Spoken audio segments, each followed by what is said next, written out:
and today I'd like to talk about standardised work. Now, earlier last year I was asked to go to a place to assist them because they were struggling to do their work, which was actually maintenance on a train, and they needed to get that work done inside of 3 days.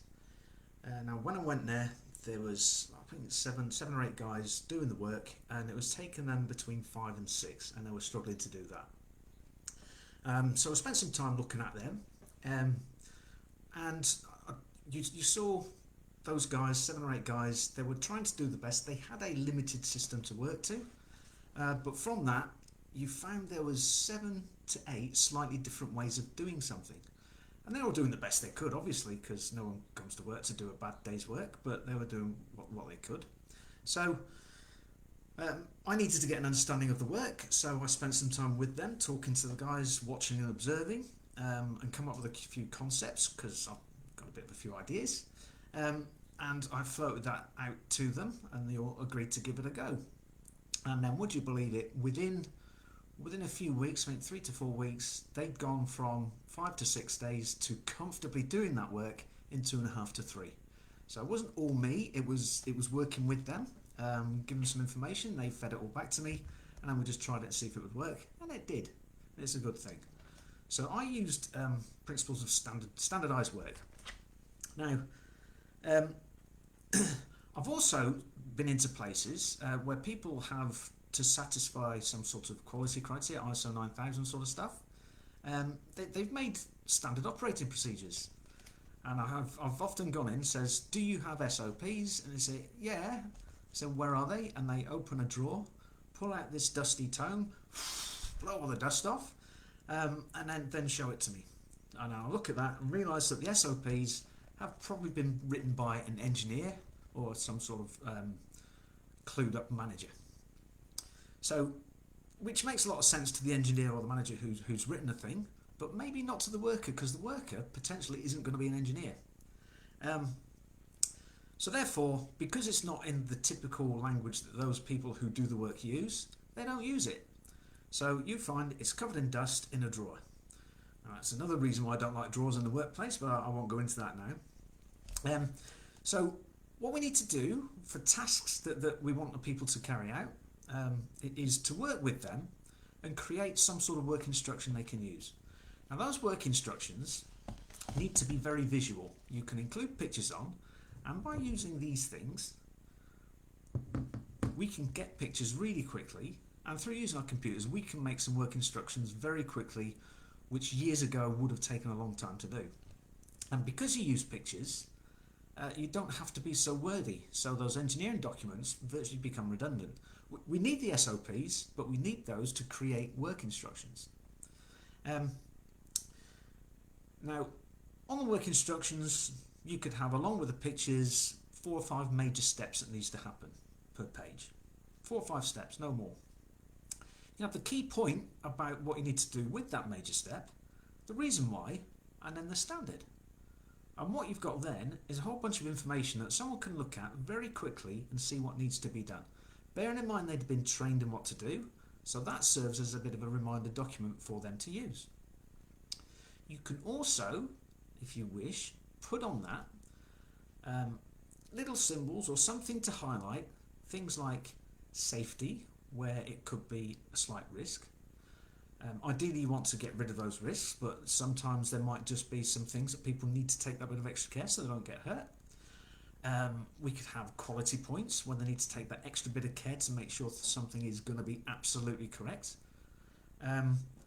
We could also have, we know some jobs, they just take a little bit of technique or have a knack. So we can include that little symbol to show there's a definite knack to doing this job. And that reminds them that they've got to do something. It could be lift it up, jig a little bit and drop it into place. You know, the sort of thing. Now, also, what we can have with this standardised work is not just the work instruction, but we need to have like a plan view of the work area where the work is being carried out, and where we expect people to be to carry out the jobs, and where we're expecting them to move and the sequence that we move. And that's quite important, because what we can do there, we can actually have different standard work sequences for different levels of volume that's required, or different requirements, basically.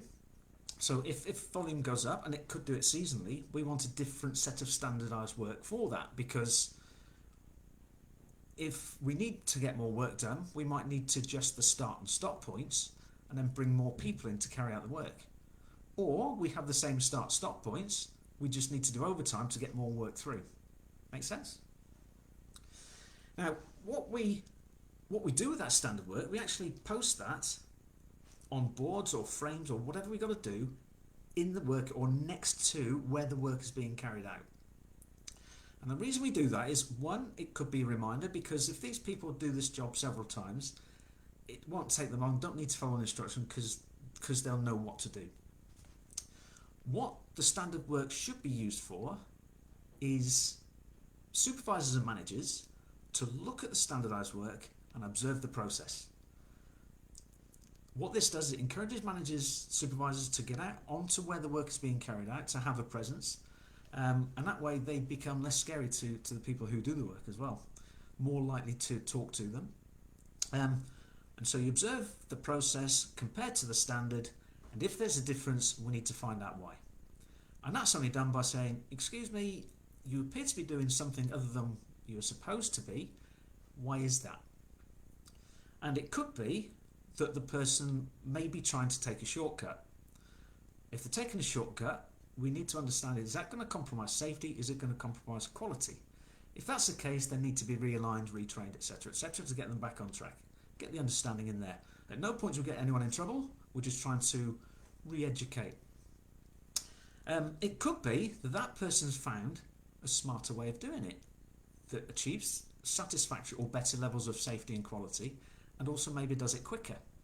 If that's the case, then we can readjust the standard to fit how this person's done the job. So you can see from there, fairly quickly, that becomes the single safest, best quality, fastest way of doing any task. And what you also have is a document that you can use for training, so you don't have to create any additional training material, which is good, because that'll save additional time. And when you get new people in, we say, hey, we've got these documents, and I'm going to train you to that. And that's an awesome thing. Now, also with standardized work, bearing in mind you can have different people, you'll get a rough idea of the time spread it takes to do tasks. And if you know the time spread, and you know how quick the task needs to be done, the stuff that takes slightly longer, or on average takes slightly longer, that's where you apply some focused improvement.